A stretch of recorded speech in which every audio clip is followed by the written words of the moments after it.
Yo, this is your first time here, welcome. If you've been here before, welcome back. My name's Steven. Today I'm going to be looking at the Razer Wolverine V2 Chroma versus the Razer Wolverine V2.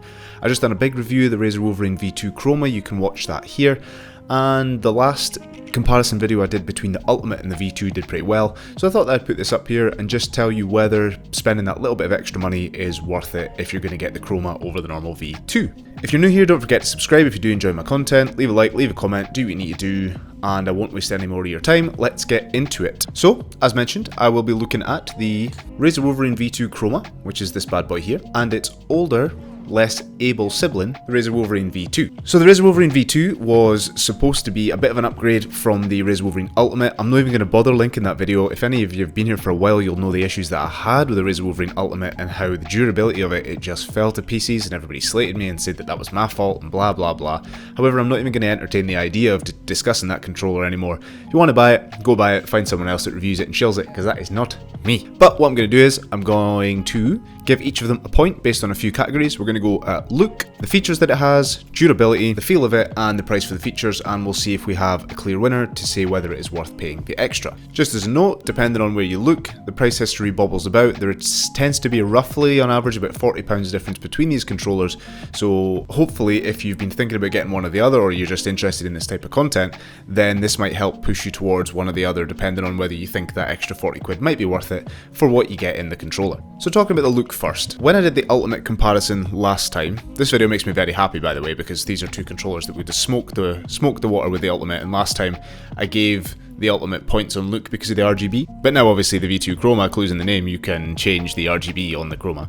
These two look very similar to each other, so they're similar in shape. Kind of only real difference is, of course, on the V2 Chroma, you get all the back paddles. Yay! So you've got all four of them, and not just two, you have four. You also have the two top buttons inside the triggers, which, yes, they both look pretty sleek. Been over them, they look nice. They're pretty sexy looking controllers, similar grooves, similar kind of look. Obviously it just looks like they've added the Chroma and a little bit extra to the original V2. We've discussed it, it's a little bit smaller than the standard Xbox controller, feels really nice in the hands, but yeah, as far as look goes, if I had to give it to one or the other, because they look very, very similar, I'd have to give it to the V2 Chroma, just because it does have RGB that you can change the colour of as you please, and so it can suit your desk setup. It is only a tiny little strip of RGB, but yeah, on look, because they look the same apart from the RGB, point goes to the V2 Chroma. Talking about features, the features are relatively similar between them. Of course, these are both wired controllers. They both have the tactile feeling buttons, two sticks in the same place, D-pad, they have the hair stop triggers, they also have the buttons inside the top triggers. The biggest difference here, which is kind of, for most people, is what makes a pro controller or not, is the four back triggers on the back. So if that is a big game changer for you, it's basically what you're paying for as far as features go. Taking away the RGB, you're paying for those back paddles, because everything else is basically the same. You have the hair stop triggers here, which you change this button and it changes the throw of this here. You've got nice grips, the tactile buttons, all that stuff, but again, they are both wired. They do both feel the same, just one has RGB and some extra four buttons. So, I mean, as far as that one goes, it's going to go to the V2 Chroma as well. So we're now 2-0 V2 Chroma, and is what it is. Small tiny segue, I'm trying to get these even shorter. I'm still on my road to 2,000 subs. Costs you nothing to press the sub button. Turn your phone, press the sub button, click off the browser, press the sub button. Takes 2 seconds, helps me massively. Road to 2K, let's go. Now on feel, these both do feel pretty good. This is going to be a controversial one. I prefer, as far as feel goes, using the original V2. For me, that's because I don't really use the back paddles too much for that many games. So in this one, I'd kind of have to give it to the original V2 because there's less for my hands to have to touch. It's a nice weighty controller. Yeah, that is going to be very, very subjective, but I'm going to give it to the V2 on feel, just because in general, if it's a casual thing you're looking for, just with a few extra upgrades, then that V2 original is the one to go for. But if you need the paddles, you need the paddles. I'm not going to say they're not comfortable, because they are comfortable. I just don't really like that placement for paddles on the back. I'm not going to say I prefer the scuff, because you know how much I hate scuff, but I prefer them to be inside. So like the Raiju, hold. See how they sit on the inside here? Right, so that's like the difference, that's where the paddles sit. But on here, I just find these kind of awkward to press. Like, they don't sit here, I'd have to sit here and then move them in the way to touch them. And I know that it would take some getting used to, and I could probably do it, but it's not really for me. And so if I have to keep my fingers on them all the time as well, meh. I don't know.